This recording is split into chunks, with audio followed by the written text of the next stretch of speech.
खबरों में बने रहने के लिए बेल आइकन दबाएं और फर्स्ट इंडिया न्यूज को सब्सक्राइब कीजिए। आपको बताएंगे, कांग्रेस स्क्रीनिंग कमेटी की घोषणा कर दी गई है। बड़ी जानकारी, लगातार संकेत मिल रहे थे कि किसी भी क्षण स्क्रीनिंग कमेटी का ऐलान किया जा सकता है और कुछ वैसा ही किया। हमने आपको पहले भी बताया था कि आखिरकार स्क्रीनिंग कमेटी की घोषणा होना क्यों महत्वपूर्ण है चुनावी लिहाज से, क्योंकि इस साल कई राज्यों में चुनाव होने हैं, विधानसभा चुनाव। ऐसे में स्क्रीनिंग कमेटी का ऐलान कर दिया गया है। कौन से वो प्रमुख नाम है वो भी आपको बताएंगे। इंतजार है अधिक जानकारी का। गौरव गोगोई बने हैं राजस्थान स्क्रीनिंग कमेटी के चेयरमैन। ये देखिए महत्वपूर्ण जानकारी, गौरव गोगोई ये नाम जिन्हें स्क्रीनिंग कमेटी का चेयरमैन बनाया गया। और हमारे साथ डेली न्यूज एडिटर अदिति नागर जुड़ गई हैं। अदिति, बताइएगा स्क्रीनिंग कमेटी की घोषणा में किन्हें किन्हें शामिल किया गया है। चेयरमैन का तो ऐलान लगातार फर्स्ट इंडिया नाम बता रहा है। तीनों ही राज्यों की स्क्रीनिंग कमेटी ऐलान कर दी गई है। सबसे पहले आपको बता दें नाम, गौरव गोगोई जो कि सांसद हैं, इंडियन पॉलिटिशियन हैं और कांग्रेस के आसाम से सांसद हैं। डिप्टी लीडर भी लोकसभा में वो डिप्टी लीडर लोकसभा से भी रह चुके हैं। आपको बता दें कि 40 वर्षीय गौरव गोगोई युवा हैं और कांग्रेस के लिए अलग अलग लड़, और हाल ही में जो मणिपुर में घटना हुई तब भी आपने देखा होगा कि किस तरीके से उन्होंने प्रधानमंत्री नरेंद्र। ऐसे में गौरव गोगोई चेयरमैन में गए हैं। और राजस्थान की अगर मैं बात करूं तो गौरव गोगोई चेयरमैन है। उसके बाद 2 मेंबर्स होते हैं, 3 मेंबर की कमेटी होती है। दूसरे गणेश गोडियाल है और तीसरे अभिषेक दत्त भी मेंबर हैं।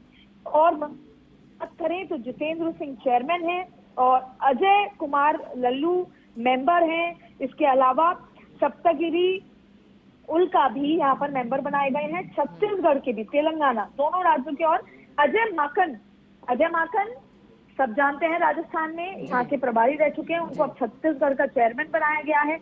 इसके अलावा जो कांग्रेस की राष्ट्रीय महिला अध्यक्ष हैं नीता डिसूजा, वो मेंबर हैं छत्तीसगढ़ की अगर बात करें। और वहीं तेलंगाना की के मुरलीधरन चेयरमैन बनाए गए हैं। बाबा सिद्दीकी मेंबर है तेलंगाना के। और जिग्नेश मेवानी, जाना माना नाम है, गुजरात चेहरा है जिग्नेश मेवानी, उनको तेलंगाना में मेंबर बनाया गया है। अब देखिए, सबसे महत्वपूर्ण बात यह है कि स्क्रीनिंग कमेटी इतनी बड़ी बात क्यों है। दरअसल स्क्रीनिंग कमेटी वो दिल्ली के नुमाइंदे होते हैं जो आकर निष्पक्ष तरीके से कौन चुनाव लड़ेगा, जो प्रत्याशी की बात है वो ये तय करते हैं। यानी 200 जो विधानसभा है राजस्थान की, उसमें 3 पैनल का जो लिस्ट है, 3 पैनल की जो लिस्ट है, वो ये तीनों स्क्रीनिंग कमेटी के सदस्य जो हैं जाकर जो सीईसी है, सेंट्रल इलेक्शन कमेटी, उसके सामने रखते हैं, चर्चा होती है। अब आपको एक बार फिर समझाते हैं कि दर्शक हमारे ये कंफ्यूज हो रहे होंगे कि कुछ दिनों पहले पीईसी डिक्लेयर की थी। पीईसी थी प्रदेश इलेक्शन कमेटी, उसमें ज्यादातर विधायक थे। अब वो खुद भी चुनाव की तैयारी में है और वो थी डोटासरा की अध्यक्षता, जिसकी प्रदेश अध्यक्ष है। पीईसी भले ही नाम से बहुत ज्यादा महत्वपूर्ण है, लेकिन उसका बहुत खासा रोल चुनाव टिकट में नहीं होता। हाँ, क्योंकि वो सीनियर चेहरे होते हैं, सरकार के चेहरे होते हैं, तो वो उसमें रखे गए, लेकिन वो खुद भी टिकट के दावेदारों में है। सबसे महत्वपूर्ण रोल राज्य के लिहाज से स्क्रीनिंग कमेटी का होता है। जब तमाम डिस्कशन, तमाम जो एनालिसिस होते हैं, चाहे फिर वो जो सेक्रेटरीज बनाए गए हैं, उन तमाम लोगों के प्रभारी बनाए गए हैं और सभी से राय मशवरा करके जो फाइनल लिस्ट तैयार होती है, हर एक विधानसभा से लगभग 3 मैक्सिमम पैनल तैयार होते हैं। कभी बहुत ज्यादा एक्सक्लूसिव हो जाति समीकरण के हिसाब से तो 5 लोग, नहीं तो अक्सर ऐसा होता है कि कई उस पर तो एक ही नाम होते हैं जो फाइनल नाम होता है, जिस पे कंसेंसस होती है, जो जिताऊ होता है। बाकी दूसरी सीटों पे 3 नाम होते हैं। तो वो 200 सीटों का एक पूरा ब्यौरा तैयार होता है, वो स्क्रीनिंग कमेटी फाइनल तैयार करती है। स्क्रीनिंग कमेटी पर एआईसीसी कह लें या दिल्ली कह लें या सीईसी बहुत ज्यादा विश्वास करती है। और जब फाइनल सीईसी की बैठक होती है, जिसे चुनाव इलेक्शन कमेटी कहते हैं, वहां पर स्क्रीनिंग कमेटी के सदस्य होते हैं। पिछली बार भी देखा गया था कि जब ये स्क्रीनिंग कमेटी ने नाम लेके गए थे तो राहुल गांधी हुए या सीनियर नेता हुए, उन्होंने सवाल किए थे कि आप इनका नाम क्यों सबसे पहले लाए हैं, इनको क्यों नहीं लड़ाया जा सकता, इनको क्यों नहीं लड़ाना चाहिए, और इनके लड़ाने के पीछे की वजह क्या है, कितने जिताऊ हैं, जातीय समीकरण। तो इस तरह के सवाल जवाब स्क्रीनिंग कमेटी से होते हैं। तो दरअसल प्रदेश से जो लिस्ट तैयार होकर जाती है जिसे कैंडिडेट की लिस्ट, प्रत्याशी की लिस्ट कही जाती है, वो स्क्रीनिंग कमेटी लेकर जाता है और सीईसी में सबमिट करता है। और जब सीईसी की बैठक होती है, चुनाव इलेक्शन कमेटी की बैठक होती है, वहां पर ये तय होता है। तो ये एक बहुत महत्वपूर्ण कमेटी है जो प्रत्याशियों के चयन में महत्वपूर्ण भूमिका निभाती है। ऐसे में ये 3 नाम, यानी 3 सदस्य कमेटी है जिसमें एक चेयरमैन होते हैं जिनका नाम है गौरव गोगोई, असम से आते हैं। दूसरा नाम है, जो मेंबर हैं, गणेश गोडियाल और अभिषेक दत्त। ठीक वैसे ही मध्य प्रदेश की बात कर लें, छत्तीसगढ़, तेलंगाना, चारों राज्यों, मिजोरम की लिस्ट फाइनल नहीं हुई है, लेकिन चारों राज्यों की लिस्ट आज दिल्ली से दे दी गई है। कुछ दिनों पहले पीईसी थी, अब स्क्रीनिंग कमेटी। और जल्द आने वाले दिनों में आप देखेंगे कि सीईसी, चुनाव कैंपेन इलेक्शन कमेटी, और सीडब्ल्यूसी, जो सबसे महत्वपूर्ण पावरफुल डिसीजन मेकर कमेटी होती है, वो भी अनाउंस हो जाएगी। यानी कि एआईसीसी पूरे राष्ट्र में है, चाहे फिर वो इंडिया के साथ गठबंधन बनाने की बात हो, चाहे प्रदेशों में चुनाव जीतने की बात हो, डिसीजन लगातार किए जा रहे हैं। ऐसे में कहीं ना कहीं प्रदेशों में इस तरह के डिसीजन से चुनावी माहौल और जबरदस्त होता है, पकड़ और मजबूत होती है। जब आपकी स्ट्रैटेजी, जब आपका जो जिसे बोलते हैं रणनीति, और जब आपकी डिसीजन पहले कमेटियां हो, बात हो या दौरों की बात हो या कैंपेन्स की बात हो, अगर वो समय से पहले तय होते हैं दूसरी पार्टी के सामने, विपक्ष के सामने, तो जाहिर तौर पे माहौल ज्यादा बेहतर होता है आपके पक्ष में। यही वजह है कि इस बार एआईसीसी ने यह तय किया है कि कर्नाटक के तर्ज पे, चाहे राजस्थान हो, चाहे छत्तीसगढ़ हो, मध्य प्रदेश हो, तेलंगाना हो, मिजोरम हो, जिन सीटों पर जो एकजुटता हुई, जिन सीटों पर कंसेंसस है, उन सीटों को कोशिश यही है कि सितंबर के माह तक, यानी कि मिड सितंबर तक अनाउंस कर दिया जाएगा जिन सीटों पे कंसेंसस हो, ताकि वो विधायक अपनी दिल्ली में एनर्जी वेस्ट करने के बजाय अपने इलाकों पे काम करें। और कहीं ना कहीं जब विधायक के पास 60 दिन, 30 दिन एक्स्ट्रा होते हैं, तो वो ज्यादा बेहतर काम पर, जो भी प्रत्याशी है, ज्यादा बेहतर तरीके से जमीन अपनी जमा पाता है, बजाय कि चुनाव के आते आते कोई नाम अनाउंस हो। तो अगर भाजपा के सामने कांग्रेस के प्रत्याशियों के नाम महीने भर पहले घोषित हो जाते हैं, तो जाहिर तौर पे वहां पर जीतने का एज बढ़ जाता है। तो ऐसे में इस बार, पहले तो ऐसा रणनीति देखी जाती थी पहले कि भाई भाजपा किसका नाम अनाउंस करेगा, उस लिहाज से कांग्रेस अनाउंस करेगी, या भाजपा ये सोचती थी कि कांग्रेस किसका नाम अनाउंस कर रहा है, उसके सामने प्रत्याशी खड़े होंगे। लेकिन इस बार कांग्रेस ने ये रणनीति बनाई है कि जिन सीटों पर कंसेंसस है, जिन सीटों पर जिताऊ उम्मीदवार हैं, जिन सीटों पे कोई मतभेद नहीं है, उन सीटों को जल्द से जल्द अनाउंस कर दें। और उस कड़ी में स्क्रीनिंग कमेटी का अनाउंसमेंट बहुत महत्वपूर्ण है। ये 3 वो लोग हैं जो फाइनल कौन चुनाव में उतरेगा उसकी लिस्ट को दिल्ली के सामने पेश करेंगे, दिल्ली के सामने चर्चा करेंगे, दिल्ली के सामने बातचीत करेंगे। तो चुनाव के लिहाज से स्क्रीनिंग कमेटी के ये जो कमेटी तैयार हुई है, जो 3 सदस्य हैं, वो बेहद महत्वपूर्ण है, क्योंकि यही वो 3 लोग हैं जो 200 सीटों पर फाइनल पैनल तैयार करके सीईसी, यानी कि केंद्रीय चुनाव समिति के सामने रखेंगे। जी अदिति, क्योंकि आप लगातार बता रही हैं कि आखिरकार स्क्रीनिंग कमेटी की घोषणा महत्वपूर्ण क्यों है, अदिति जरा ये भी बताइएगा, क्योंकि 2 सदस्य होते हैं, एक चेयरमैन, जैसा कि आपने बताया भी, और ऐलान भी हो गया नामों का। अदिति, आपको फॉर्मूला क्या दिखाई देता है, किस तरह से गुणा भाग कर दिया गया? हालांकि आपने बताया कि क्या जिम्मेदारी लोग निभाते हैं और क्यों कांग्रेस ने इनके कंधों पर ये जिम्मेदारी सौंपी है। देखिए, सबसे पहली बात तो ये होती है कि आप उस व्यक्ति का चयन करते हैं। देखिए, कई बार प्रभारियों से भी यही उम्मीद होती है, आप उस व्यक्ति का चयन करते हैं जिसका कोई भी बैकग्राउंड कह लें या कोई भी लिंक उस स्टेट से नहीं है, जिससे निष्पक्ष तरीके से आप चुनाव में जो भी का चयन करें वो निष्पक्ष हो, उसके पीछे किसी भी तरह का कोई लिंक ना हो। अक्सर कई बार होता है, इसीलिए यही वजह होती है कि जब आप किसी प्रभारी का भी चयन करते हैं या आप किसी खास तौर पर स्क्रीनिंग कमेटी का चयन करते हैं, तो ऐसे व्यक्ति को दिमाग में लेकर रखते हैं कि वो निष्पक्ष हो, उसके पास एक्सपीरियंस हो संगठन का, सरकार चलाने का, उसको पता हो। तो ये गोगोई की अगर बात करें, गौरव गोगोई, तमाम जो पैनल हैं, ये इनसे ये उम्मीद की जाएगी कि आप निष्पक्ष तरीके से पार्टी के हित में जाकर, आप एक्सपीरियंस भी हैं, युवा भी हैं, हम तमाम वहां पर ग्राउंड रियलिटीज को समझते भी हैं, आप अलग अलग जगह से फीडबैक लें और फिर आपको जो सही उम्मीदवार लगता है, पार्टी के हित में जिताऊ उम्मीदवार लगता है, जो चुनाव जिता सकता है, जो बेहतर है, जिसके लिए जमीन पर कहीं ना कहीं झुकाव है जनता का, उस उम्मीदवार तो बिना बिल्कुल पक्षनिष्ठ पार्टी चयन करती है। ऐसे में ये तीनों लोग, खास तौर पर अगर बात करें कि गौरव गोगोई की बात करें जो चेयरमैन बनाए गए हैं, उनका खुद का भी जो अगर पॉलिटिकल बैकग्राउंड है देखा जाए तो वो बहुत महत्वपूर्ण है। इसके अलावा कांग्रेस के पुराने जो नेता हैं, सांसद हैं और लगातार कांग्रेस के लिए बेहतर काम कर रहे हैं। और सबसे एक्सपीरियंस की बात की जाए तो उन्होंने जो कार्यकाल उन्होंने निभाया है, जो देखा है, उनको संगठन की अच्छी पकड़ है। उनको पता है कि कांग्रेस कैसे काम करती है, किस तरीके आप जब प्रत्याशी चयन करेंगे तो उसके पीछे के क्या गाइडलाइंस होंगी। तो ऐसे में गौरव गोगोई का चयन राजस्थान के लिए किया गया है। वहीं अजय माकन जो कि पूर्व प्रभारी रह चुके हैं, जो जनरल सेक्रेटरी रह चुके हैं राजस्थान से, उनको छत्तीसगढ़ की जिम्मेदारी दी गई है। अजय माकन का एक्सपीरियंस, चाहे दिल्ली के लिहाज से बात, संगठन के लिहाज से बात करें, वो सत्ता भी चला चुके हैं, वो केंद्रीय मंत्री भी रह चुके हैं। ऐसे में और अजय माकन राहुल गांधी के करीबी माने जाते हैं।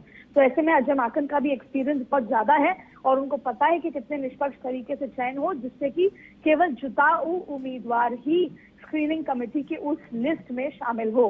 तो फिलहाल अपनी रणनीति में, अपनी स्ट्रेटेजी में एआईसीसी लगातार लीड ले रही है। और अगर राजस्थान की बात करें तो स्क्रीनिंग कमेटी का ये चयन उस बात से मेल, चाहे राजस्थान हो, छत्तीसगढ़ हो, मध्य प्रदेश हो, लेकिन हम बात खास तौर पर राजस्थान की करें तो सितंबर के खत्म होते होते कहीं ना कहीं एआईसीसी कांग्रेस की रणनीति है कि वो उस मुश्त का या उस खेमे का नाम अनाउंस कर दें प्रत्याशियों का, उन इलाकों का जहां पर कंसेंसस बना है, जिससे इलेक्शन का जो माहौल लगातार, चाहे अशोक गहलोत बना रहे हैं, चाहे आने वाले दिनों में सचिन पायलट दौरे पर जाएंगे, चाहे लगातार जैसे अभी राहुल गांधी खुद 9 तारीख को आ रहे हैं, तो ऐसे में कहीं ना कहीं वो माहौल बनाए रखना चाहते हैं, जिससे कि तमाम वो लोग, चाहे फिर वो प्रत्याशी हो, कार्यकर्ता हो, बड़े नेता हो या फिर जनता हो, चुनाव के उस मोमेंटम में कांग्रेस के साथ जुड़ी हुई नजर आए। आप देखेंगे कि आने वाले दिन में बहुत सारे कैंपेन्स और लॉन्च होने वाले हैं। और पिछली बार जब 2018 में चुनाव था, तब अक्टूबर में ही आचार संहिता लग गई थी, कोड ऑफ कंडक्ट लग गया था। इसलिए समय अगर देखा जाए तो 60 से 65 दिन से ज्यादा का समय ना बीजेपी के पास है, ना कांग्रेस के पास है। और ऐसा कहा जाता है कि जिसके पास पुख्ता रणनीति होती है वो चुनाव के इस मैनेजमेंट में लीड ले लेता है। तो कहीं ना कहीं वही वाले भाजपा जो है लगातार मास मूवमेंट खड़े कर रही है, लगातार सरकार को करप्शन के मामले में बैकफुट पे लाने की कोशिश कर रही है, लेकिन चुनावी मैनेजमेंट में और जो पूरे उस रफ्त में अभी एआईसीसी या कह लें कांग्रेस एज पर नजर आ रही है, क्योंकि उस चुनावी मैनेजमेंट स्ट्रेटेजी में लगातार चुनाव में घोषणाएं हो रही हैं, लिस्ट बाहर आ रही है, उसमें स्क्रीनिंग कमेटी भी अहम रोल निभाता है। क्योंकि भारतीय जनता पार्टी में अभी भी कार्यकर्ता किसी एक अनाउंसमेंट का इंतजार कर रहे हैं और भारतीय जनता पार्टी कमाना चाह रहा है कि जो संसद का जो आखिरी सप्ताह होगा उस दिन चुनाव मैनेजमेंट कमेटी की एक सूची वो भी जारी करेंगे और उसके बाद चुनाव उस फॉर्म में आ जाएगा। लेकिन ऐसे में जो एआईसीसी है उसने लीड ली है, एज ली है, और इससे कहीं ना कहीं उस मोमेंटम को बनाए रखने में फायदा मिलेगा। अदिति, जैसा कि आप भी बता रही हैं, लगातार कांग्रेस का तो होमवर्क जारी है। इससे पहले स्टीयरिंग कमेटी का ऐलान, फिर अभी स्क्रीनिंग कमेटी का भी ऐलान कर दिया गया। अदिति, अभी और कितने टास्क बाकी हैं, क्या लगता है आपको?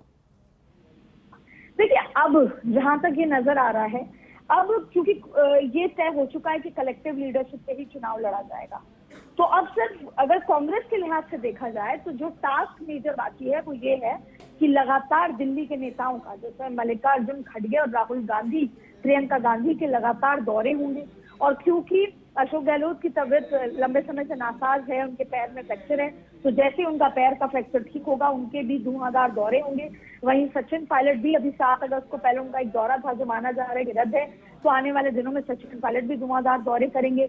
जो रंधावा हैं और जो संगठन है वो अपना अलग से काम कर ही रहा है, अपने जिलों में लगातार घूम ही रहा है, जो सेक्रेटरीज हैं तमाम लोग हैं। ऐसे में अब कांग्रेस की रणनीति तो केवल रेड कार्पेट बॉम्बिंग की है कि लगातार राहुल गांधी से लेकर तमाम लोग दौरे करें और माहौल को और बनाए रखें। वहीं इसके इतर बीजेपी की अगर बात करें तो बीजेपी पर कुछ अनाउंसमेंट होने बाकी है। इंतजार हो रहा है कि कौन होगा चुनाव मैनेजमेंट का चेहरा या कौन होगा चुनाव कैंपेन कमेटी का चेहरा। लेकिन अगर इस लिहाज से बात की जाए तो कांग्रेस में भी शायद एक घोषणा बाकी है जिसको कहते हैं चुनाव कैंपेन कमेटी का चेहरा। पिछली बार ये चेहरा रघु शर्मा थे, इस बार कौन होता है? तो दोनों ही पार्टी में चुनाव कैंपेन जो लीड करता है वो कौन होगा? अक्सर जब सिटिंग सरकार होती है, जब सिटिंग चीफ मिनिस्टर होता है, तो चेहरा उन्हीं का माना जाता है। लेकिन क्योंकि यहाँ पर कुर्सी को लेकर और आपसी खींचतान बहुत ज्यादा थी, तो दिल्ली ने कहीं ना कहीं कहा कि चेहरे केवल योजनाएं होने वाली है, योजनाएं चेहरे होंगी, लेकिन फिर भी दोनों ही पार्टी में चुनाव कैंपेन कमेटी का एक चेहरा घोषित होना है। और जो कांग्रेस है वहां पर कहीं ना कहीं जाहिर तौर पे नजर आ रहा है कि सचिन पायलट को बैलेंस करने के लिए उनका चेहरा घोषित किया जा सकता है। लेकिन बीजेपी में बहुत लंबी फहरिस्त है, तो उसमें क्या वसुंधरा राजे का नाम अनाउंस होता है कैंपेन कमेटी के चेहरे के तौर पे, अर्जुन राम मेघवाल एससी चेहरा है उसके तौर पे होता है, उनका नाम अनाउंस होता है, ये देखना बाकी होगा। ना सिर्फ वो, पूरी एक मैनेजमेंट की लिस्ट जिसे बोलते हैं वो अनाउंस जरूर यहाँ पर होगी, जिससे वो चुनाव रफ्त में आएगा।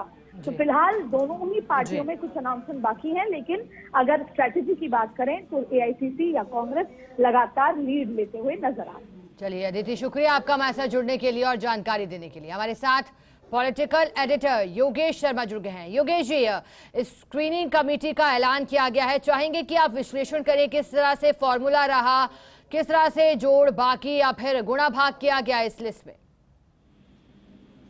देखिए, आप देख सकते हैं असम के पूर्वोत्तर के युवा नेता तरुण गोगोई को कमान दी गई है और तरुण गोगोई के पिता भी असम के मुख्यमंत्री रहे। ये कहा जा सकता है कि जिस तरह का ये पूरा ये स्क्रीनिंग कमेटी के चेहरे हैं, बिल्कुल नए चेहरों को, या यूं कहें कि राहुल गांधी के करीबी नेताओं को ये पूरी कमान सौंपी गई है।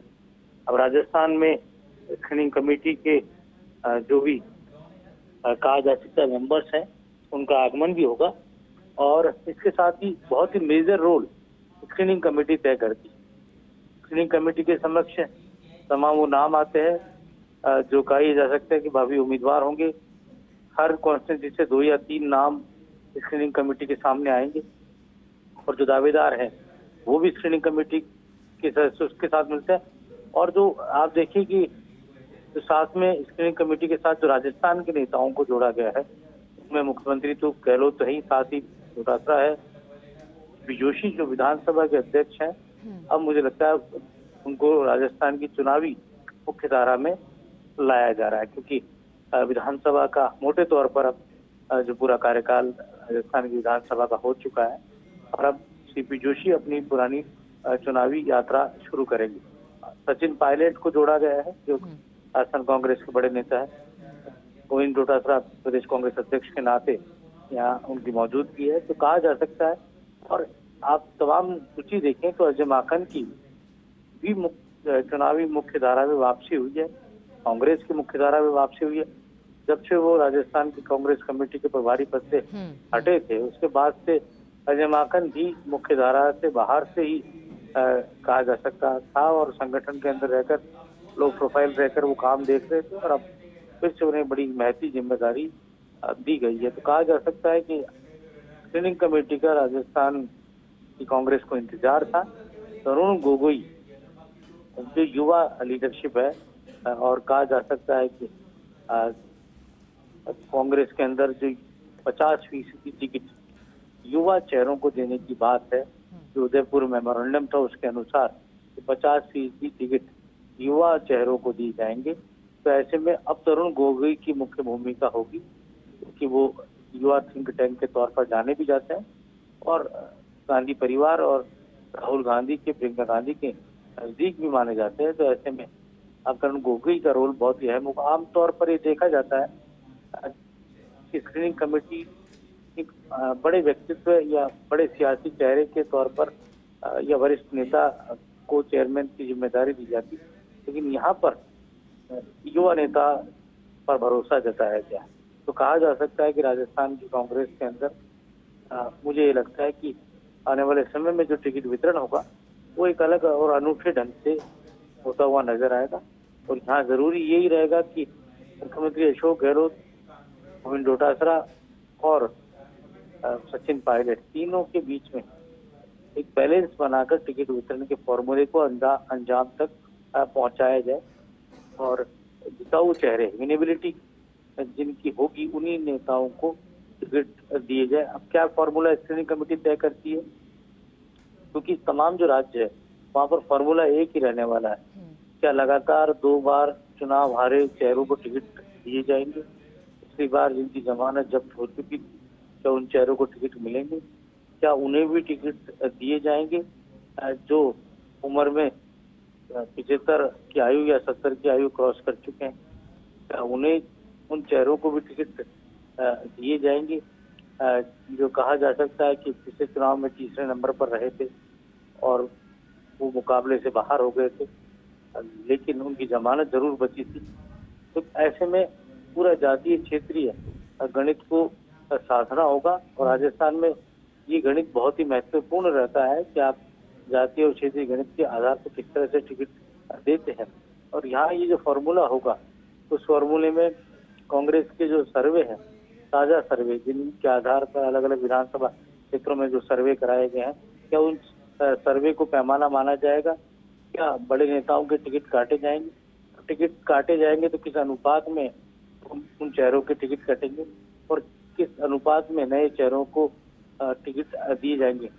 आपने देखा ही होगा कि बीते चुनाव में भी नए चेहरों को कांग्रेस पार्टी आगे लेकर आई थी और कमोबेश उनमें से अधिकतर चेहरे चुनाव जीते थे और वो राजस्थान की विधानसभा के सदस्य बने थे। कुछ नई पीढ़ी भी सामने आई थी, बड़े जो राजनीतिक परिवार हैं उनकी नई पीढ़ी भी सामने आई थी, उनको भी टिकट दिए गए थे। वो चेहरे भी कांग्रेस पार्टी के अंदर आकर आज वो विधायक के नाते प्रमुख जिम्मेदारियां निभा रहे हैं। तो ये कहा जा सकता है इलेक्शन कैंपेन कमेटी उसका इंतजार है, उसका निर्माण अब होना राजस्थान के अंदर। मैनिफेस्टो कमेटी उसका भी इंतजार हो रहा है कि वो कब सामने आएगी। तो ये कहा जा सकता है धीरे धीरे करके जो कर्नाटक मॉडल था उसके तहत राजस्थान के अंदर जल्दी से जल्दी हम कमोबेशी देखा जाता रहा है कि भारतीय जनता पार्टी इस तरह की एक्टिविटीज में चुनावी तैयारी में आगे नजर आती है, लेकिन यहाँ कांग्रेस पार्टी मुझे लगता है ज्यादा आगे दिख रही है। तमाम जो राजस्थान के अंदर कांग्रेस के राजनीतिक हालात कुछ भी हों, लेकिन दिल्ली अपना काम कर रही है और यहाँ राजस्थान की कांग्रेस के बड़े नेता और जितेंद्र सिंह को भी कहा जा सकता है कि चुनावी राज्य के अंदर ही जिम्मेदारी दी गई है, उन्हें भी स्क्रीनिंग कमेटी का चेयरमैन बनाया गया, तो वो अपनी जिम्मेदारी संभालेंगे। वो भी गांधी परिवार के नजदीक की है। तो कहा जा सकता है स्क्रीनिंग कमेटी जल्दी अपना रोल प्ले शुरू कर देगी, क्योंकि समय कम बचा है, काम बहुत ही ज्यादा रहता है और इसके साथ ही अब कोशिश ये रहेगी कि जिला स्तरीय जो स्क्रीनिंग कमेटियां बनेगी चुनाव से जुड़ी, जो पीईसी तैयार हो चुकी प्रदेश इलेक्शन कमेटी के सदस्य अलग अलग क्षेत्रों में जाकर वहां से संभावित दावेदारों का को तलाशने का काम करेंगे और सभी 25 लोकसभा क्षेत्रों में ऑब्जर्वर्स लगा दिए गए। स्टेट ऑब्जर्वर मधुसूदन मिस्त्री को बना दिया जा चुका है। तो एक तरह से आने वाले समय में कांग्रेस का जो वॉर रूम है राजस्थान में वो एक्टिव मॉडल पर सामने आ जाएगा। और पिछले 4 दिनों से रंधावा राजस्थान के दौरे पर थे। 9 अगस्त को राहुल गांधी आ रहे हैं, उससे पहले स्क्रीनिंग कमेटी का निर्माण होना अपने आप में ये जताता है कि राजस्थान को लेकर केंद्रीय आलाकमान कितना गंभीर है। और तो कहा जा सकता है कि जहाँ पर कांग्रेस का राज है वहाँ पर किस तरह से फिर से सरकार लाई जानी चाहिए, उसके लिए जितनी भी कोशिश है उनको करने की कवायद है, चाहे वो राजस्थान हो चाहे छत्तीसगढ़ हो, जहाँ दोनों जगह पर इस वक्त कांग्रेस की सरकार है। तो कहा जा सकता है कि अब भारतीय जनता पार्टी अब आने वाले समय में बीजेपी के अंदर भी हम देखेंगे किस तरह से वहाँ पर भी election campaign committee, management committee, तमाम कमेटियों के निर्माण होने हैं। सभी को साथ लेने की जो कवायद है उसमें राजस्थान के अंदर चुनावी घोषणाएं हैं, कार्यक्रम है, उनमें जरूर एक इंटरनल एक डेंट पैदा करने की कोशिश की गई है। लेकिन मुझे लगता है कि राहुल गांधी की जो रैली होने वाली है उसके बाद कांग्रेस अपना फ्लो पकड़ेगी और चुनावी तैयारियों में एक परवान भी चढ़ेगी। और आने वाले समय में जब अशोक गहलोत बिल्कुल ठीक होकर जब सक्रिय तौर पर हमें दिखेंगे मुख्य धारा में, तो ये कहा जा सकता है कि काफी कुछ चीजें अलग हटकर नजर आने वाली है। जी। चलिए, शुक्रिया योगेश जी आपका हमारे साथ जुड़ने के लिए और जानकारी देने के लिए। हमारे साथ ब्यूरो चीफ नरेश शर्मा भी जुड़ गए हैं। नरेश जी, जैसा कि स्क्रीनिंग कमेटी की घोषणा कर दी गई है, लग रहा है कि अब कांग्रेस पार्टी एक कदम आगे दिख रही है। लेकिन योगेश जी, मेरा आपसे सवाल है, हालांकि आप विश्लेषण भी कीजिएगा, लेकिन क्योंकि हमें भविष्य का आकलन करने के लिए थोड़ा सा इतिहास जानना होता है, क्या लगता है कांग्रेस ने अपनी स्ट्रैटेजी को किस तरह से बदला है इस जो ऐलान किया गया है इसके बाद? आपको क्या दिखाई देता है कमेटी को देखते हुए? बिल्कुल, देखिए, जिस तरह से स्क्रीनिंग कमेटी की घोषणा हुई है, एक तरह से ये कह सकते हैं कि युद्ध में जाने से पहले की जो तमाम तैयारी है, तमाम जो हथियार जमा लिए जाते हैं, तमाम जो जिम्मेदारियां तय कर ली जाती है, वो अब हो चुका है। होमवर्क है वो एक तरह से हो चुका है। और राहुल गांधी चूंकि 9 अगस्त को आ रहे हैं, तो एक तरह से राजस्थान में कांग्रेस की तरफ से ये चुनावी बिगुल होगा। भाजपा की तरफ से प्रधानमंत्री नरेंद्र मोदी लगातार दौरे कर रहे हैं, तो अगर कांग्रेस की तरफ से बात करें तो यहाँ मुख्यमंत्री अशोक गहलोत तो पूरे प्रदेश को नाप चुके हैं, लेकिन केंद्रीय नेताओं की जहाँ तक हम बात करें तो राहुल गांधी 9 अगस्त से बड़ी रैली के माध्यम से यहाँ चुनावी शंखनाद करेंगे। उससे पहले कमेटी बनी है और साथ में ऑब्जर्वर पहले ही तय हो चुके हैं। यहाँ पर मधुसूदन मिस्त्री को महत्वपूर्ण जिम्मेदारी दी गई थी, और अब जिस तक स्क्रीनिंग कमेटी बनी है उसमें पूरा संतुलन करने का प्रयास किया गया है। और खास बात यह है कि अगर आप इनमें नाम देखेंगे, जैसे योगेश ने भी बताया है, कि इसमें सीपी जोशी के अनुभव का भी फायदा लिया जाएगा। और मुख्यमंत्री अशोक गहलोत, पीसीसी गोविंद सिंह डोटासरा प्रभारी तो है ही, साथ में सचिन पायलट का नाम है। लगातार ये चर्चा थी कि अब भूमिका इनकी क्या होगी, किस तरह से जो कांग्रेस इनको जिम्मेदारी देगी, चुनाव के मद्देनजर किस तरह से ये आगे काम करेंगे, तो इनकी भूमिका तय हो चुकी है कि स्क्रीनिंग कमेटी के मेंबर के रूप में जो है वो आगे इन सभी नेताओं के साथ काम करेंगे। यानी ये अब जो कांग्रेस ने अपनी जो चुनावी तैयारियां है, उन तैयारियों का जो होमवर्क है वो कह सकते हैं पूरी तरह से कर लिया है। अब आगे एक कदम आगे जैसे है भाजपा से, तो ऐसे में अब इस एक कदम को आगे किस तरह से जीत में बदला जाए, इसको लेकर इनकी रणनीति बनेगी। क्योंकि जो दावेदार है वो लगातार मिल रहे हैं कांग्रेस के नेताओं से, जो प्रभारी उनसे, सह प्रभारी उनसे, सह प्रभारियों ने पूरे प्रदेश का दौरा करने की कोशिश की है बहुत कम समय में। प्रभारी है वो लगातार खुद जा रहे हैं, गोविंद सिंह डोटासरा वो जा रहे हैं। इसके अलावा अलग अलग स्तर पे सर्वे हो रहा है कांग्रेस में। तो एक कह सकते हैं मोटा मोटी जो है ये तय हो चुका है सर्वे के आधार पे कि हाँ, ये तो ऐसे उम्मीदवार है जिनको कांग्रेस ने लगभग तय किया है। और माना ये जा रहा है कि स्क्रीनिंग कमेटी जो है वो पहला जो उनका जो फैसला होगा वो यही होगा कि जो जिताऊ उम्मीदवार कांग्रेस को लग रहे हैं, जो सर्वे में टॉप चल रहे हैं, या जो भी ऐसे नेता, ऐसे चेहरे हैं जिनको टिकट मिलना तय है, उनका नाम सबसे पहले वो घोषित करेंगे। और इससे ये माना जा रहा है कि कांग्रेस चाहती है कि भाजपा से एक कदम आगे उस मामले में भी रहे। अब इनकी मीटिंग कब होगी ये अभी देखना होगा, और उनके जो चेयरमैन है कब आते हैं और किस तरह से आगे जो खासकर उम्मीदवारों की चयन की प्रक्रिया है उसको शुरू करते हैं। क्योंकि जो स्क्रीनिंग कमेटी है वो संभवतः पहले पैनल तैयार करेंगी, पैनल के बाद में फिर जो दिल्ली में जब मीटिंग होगी सीसी की, उसमें अंतिम जो उम्मीदवार का अंतिम नाम है फाइनल होगा। लेकिन सबसे बड़ा काम होता है बिल्कुल देखने लायक रहेगा आप किस तरह से आगे कार्य चलता है। नरेश जी, आपका शुक्रिया हमारे साथ जुड़ने के लिए और जानकारी देने के लिए। चलिए आगे बढ़ते हैं, इसी के साथ बुलेटिन में इतना।